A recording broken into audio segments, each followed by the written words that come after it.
Hi, I'm Daniel Sturridge and you're watching Redmen TV.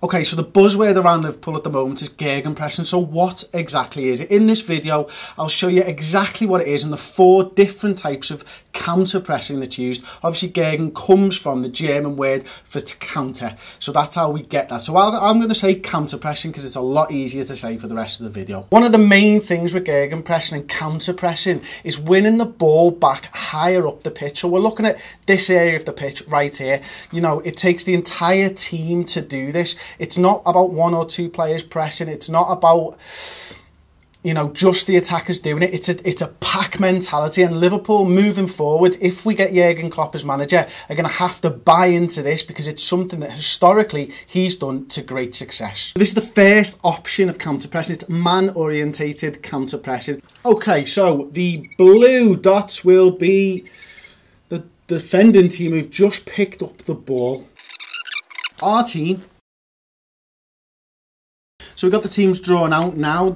The fella in possession is this midfielder right here. And we're going to use the red dot, if you can see that, to just symbolise that that's the ball. The pressing line is here's the press here. Now this is man-orientated counter-pressing, of course. So what we're looking for is we're looking to cut out people that man with the ball can pass to. So this guy marks him, this guy marks him. Okay, and over here as well. So what we're focusing on now as the pressing team is we're trying to win the ball back further up the pitch. The reason that we do this is we want to now get the ball further up the pitch and then get a shot off. You know, it's about attacking.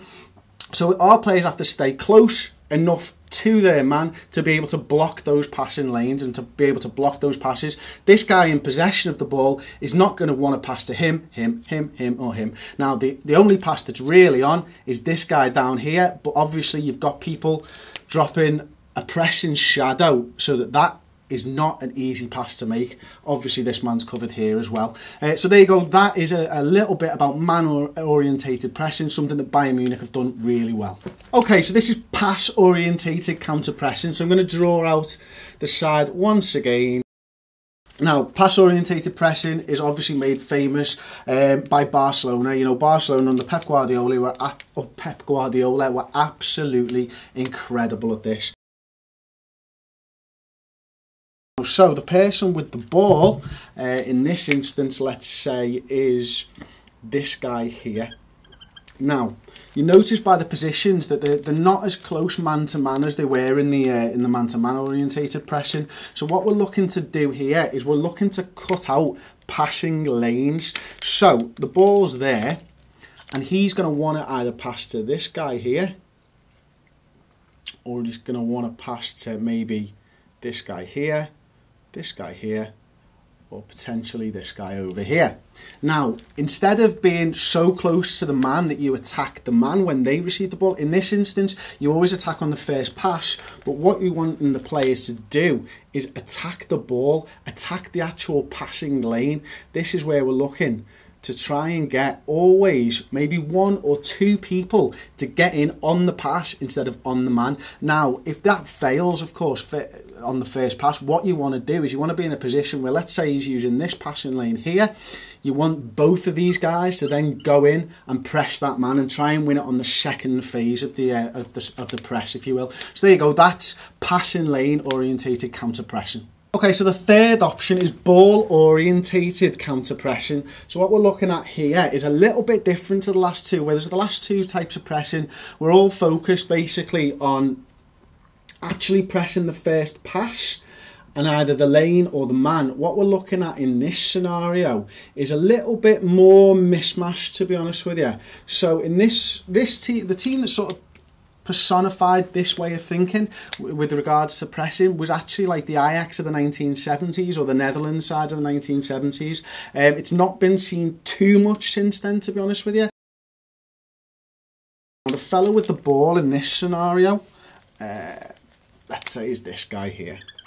So what we're looking for here is basically, and this is where it gets a little bit crazy, all out attack. So every one of these guys here is going to scream towards the ball. Now it's very easy to win the ball, but it's very easy in this scenario to just be caught completely out of position, because basically it's like watching 11-a-side from Sunday League from when you're like 10 years old. Everybody just streams towards the ball with no regard for shape or formation. It's all about winning that ball back then and there, and then breaking from that scenario. Not something that I'd like to see Liverpool do if we do get Jurgen Klopp, and not something that I think we will do. Okay, so this is leeway orientated counter-pressing. This is something that Dortmund's side of 2011-12 and 12-13 were all known for. This is what, when we talk about Gegenpressing, this is the type of pressing that we're talking about. And what the pressing team would do in this scenario is the keeper would play a little bit further out. Two defenders, obviously in a little bit of space here. You'd have the right back over here. You'd have the left back somewhere around there, and then this is where it gets really interesting from my point of view anyway. We've got something around about here. So what we're looking at here now is the person with the ball is going to be this man right here, and what he's going to be looking to do, what we're going to be looking to do when we first pick up the ball is roughly in the first 5, 6 or 7 seconds, we take that and we take the initiative, we take the power back, if you will. What we're looking to do is we're looking to recover the ball very, very quickly. And now what we'd be playing is we'd be playing a 4-2-3-1. But the onus would be on these wing backs here to really provide the width. They would be a real attacking option. Everybody else would play a lot more centrally and a lot closer together. And the reason that you want these players playing closer together is that as soon as they win the ball, we attack them. So what we're looking to do is we're looking to just bring everybody in a little bit closer and try and win the ball back very, very quickly.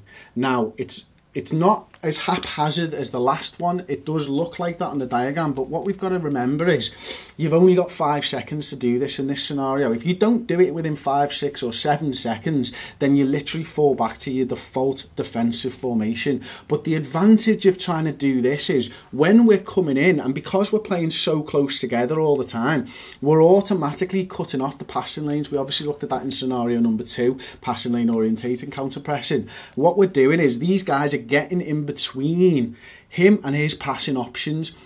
It's going to be very, very difficult. They're basically casting a shadow, and that shadow runs sort of around there. And what you're looking for him to do is either panic and play the ball all the way up, which is something that Bayern Munich had to do when Klopp was manager for them, and Pep Guardiola's first game in charge. They literally hit long ball after long ball to try and counter this. And this pressing shadow, if you will, makes it very, very difficult for this guy with the ball to do anything with it, because, you know, literally the people are running at him full pelt trying to recover the ball as quickly as possible. But the advantage of all of this is that if you do win the ball back in the first 5 or 6 seconds, what you're looking to do is you're already in your attacking formation. This is the killer thing about it, is all of our players are playing exactly the same when we defend and exactly the same formation when we attack. So we pick the ball up there. The first thing that these guys are going to do is they're going to start bombing in behind, and we're going to start looking for that. Whereas what you can imagine is, say this guy in the middle has the ball, first thing that he's going to do and his team are going to do, they're not thinking about where the pass is going. Automatically, they were in a defensive formation, 4 narrow defenders, 4 narrow midfielders. I'll ask you a question. What happens every time that man picks up the ball if you watch Liverpool play now? Well, I'll tell you, this man splits out there, that man splits out there. Your defence fans out such that you can get a pass to them. Now, these guys are closing in. They're running the wrong way at this point.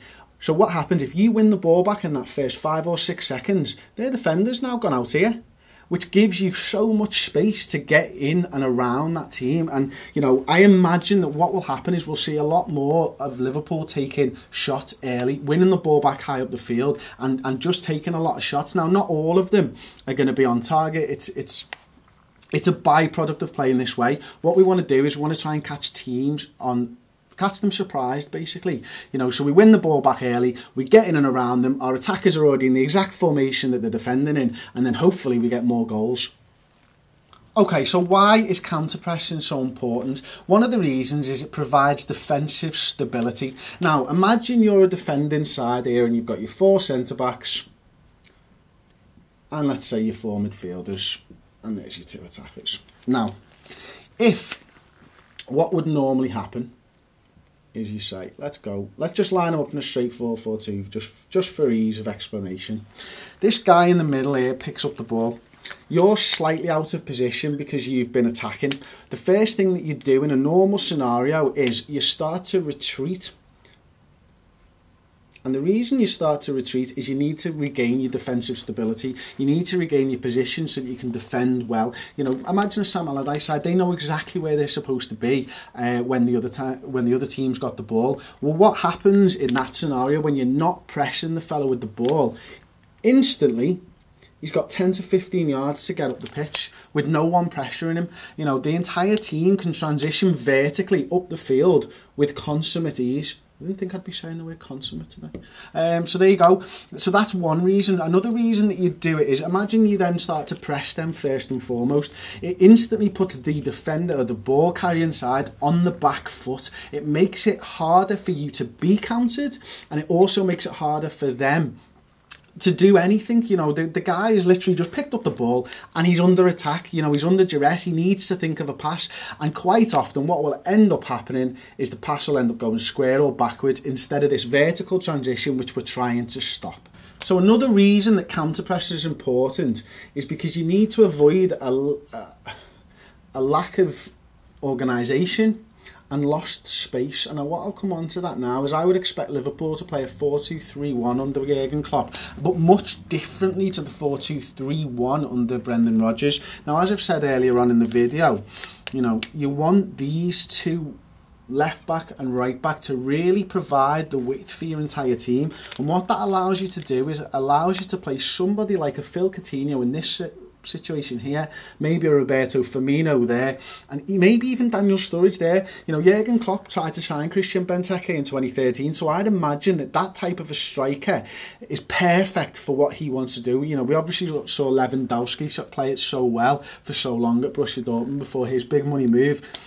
But what you see is, from the scenarios earlier on in the video, these players are all in what is essentially the exact same positions that they're already in. So if the ball was around here, you know, you've got these people who can then press, but they can also break, and they're already in the correct positions. Now, this is something that a lot of English sides don't do. You know, when we typically lose the ball, we have to then transition into an attacking formation. This is something under Jurgen Klopp that you're already in the right position. It already stands you in good stead. So actually playing the counter press is more of an attacking thing than a defending thing. And that brings me on to the next reason why it's important. It's the improved offense. You know, as we've mentioned earlier on in the video, in a defensive formation, the opposition might look something like this. Very narrow side. But if this guy picks up the ball here, this guy's going to automatically fan out. This guy's going to fan out. And these guys are going to give him a little bit of room on the ball so that he can make a pass to them. Now, if we were to pick up the ball in that situation,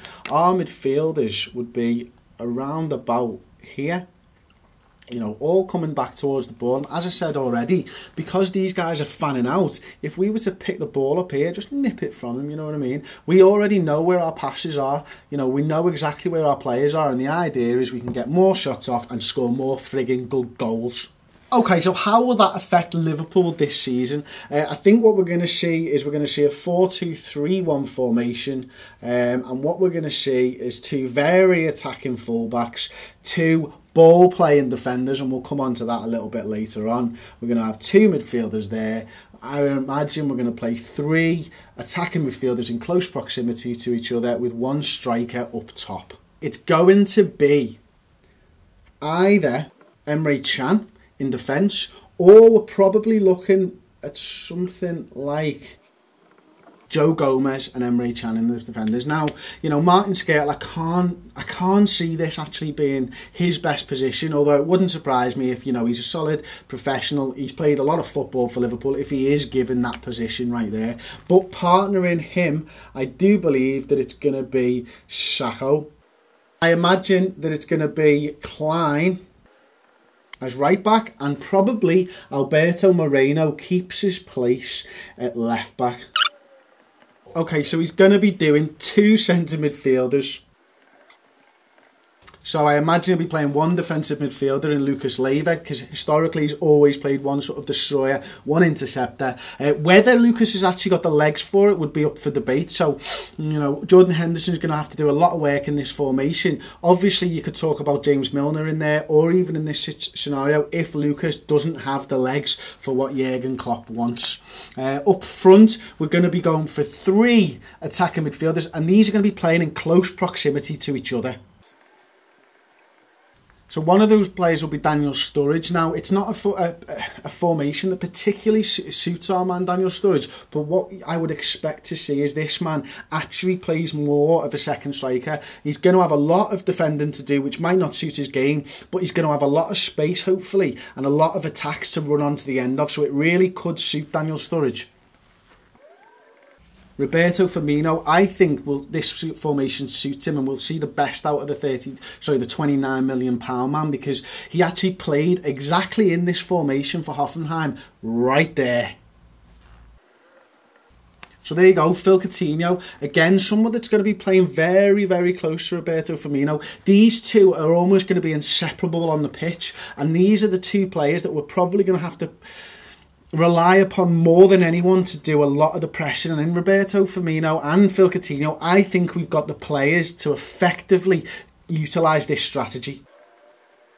And there's Christian Benteke up top. This is a player that Jurgen Klopp tried to sign back in 2013. Now, his job will be to come back and win the ball, but also it's vastly important that these guys really do help Christian Benteke out. And I expect to see sometimes Alberto Moreno, sometimes Nathaniel Klein being the furthest players forward for Liverpool, while these guys all play close to each other to take advantage of any of the counter pressing that they can win and then turn into attacks and ultimately turn into goals and titles for Liverpool. So we've got a few questions as Liverpool fans. Obviously, I think the first one is, Chris, you've gone absolutely mental. You've sacked off Martin Skrtel. You've put Emre Can or Gomez in as your centre-half. Why have you done this? Well, look, historically, what Jurgen Klopp did at Dortmund was he moved Matt Hummels from a defensive midfield player into a centre-back. And the reason that he's done this is he wanted ball-playing centre-backs. You know, the idea is that we're winning the ball up back further up the pitch a lot more often, so they don't have to be strict defenders. Now, that might worry you, but Jurgen Klopp, as the new manager of Liverpool Football Club, that's what I want to see him do. I want to see Jurgen Klopp be himself and not fall foul of these things where you have to play centre-backs as centre-backs because we're scared and we're worried about getting points. Look, Jurgen Klopp's his own man, and I, more than anybody else, I hope, want to see him do what he does best, and that is manage a football team. So let's as fans get behind him if that's the case. Look, I could see Martin Skrtel playing. It would be a sensible decision, but long term, Emre Can's already playing at centre-back. He's already looking good with the ball at his feet, so it's not actually that crazy. And Gomez, what a terrific talent. This guy looks brilliant in space, which is something I don't think you can level at Martin Skrtel. He looks composed on the ball, but he looks out of place on the right or the left-hand side. The other ones, I suppose, is this formation obviously suits Alberto Moreno, but does it suit Nathaniel Klein? Look, we've seen in it, and I've said it myself so many times, that Nathaniel Klein is a great right-back, but has he got the attributes to be a good wing-back? Time will tell on that, because I don't think we're going to be replacing Nathaniel Klein anytime soon. I don't think there's anybody else in the squad who can play that position, who will be able to get forward, but also when needed will be able to defend. Another big question, I suppose, is James Milner, probably one of our better players so far this season. Where do we see him fitting in? Now, you know, I've mentioned that he does like to play a midfield destroyer, Klopp, and that's why I think that it will be Lucas Leiva. But equally, you know, it's not about tackles anymore as a defensive midfielder. It's about your positional awareness, your interceptions, your ball recoveries. James Milner's brilliant at that. So I could either see him taking Lucas Leiva's position, rotating with Jordan Henderson, or even Jordan Henderson moving further up the field to play in one of the 3 attacking mid spots. I don't know, I'm not too sure on that one.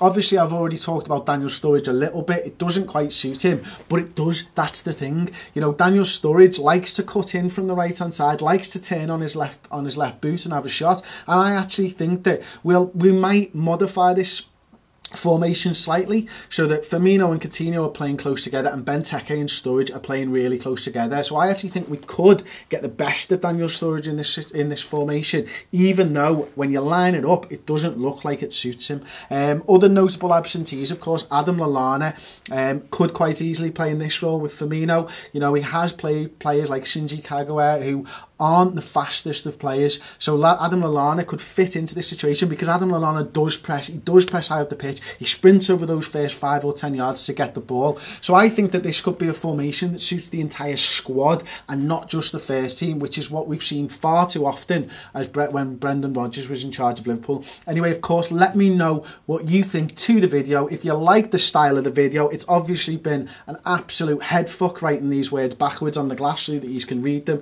so give me a big thumbs up for that. Please do it. Don't forget to subscribe to the YouTube channel, and of course, if you agree or disagree with absolutely anything that I've said, then let me know in the comment section below. I do read them, I do take note, because ultimately this channel is about you, the Liverpool fans. Ian here will love this one. Jurgen Klopp's done absolutely tons of adverts. He did one for car manufacturer Opel, where the sales of the insignia rose by 35% soon after the advert broke. What can we expect to see from him? Well, I'm guessing he'll be putting some kind of Nivea lotion on his face, eating a Dunkin' Donut in a Vauxhall pretty damn soon.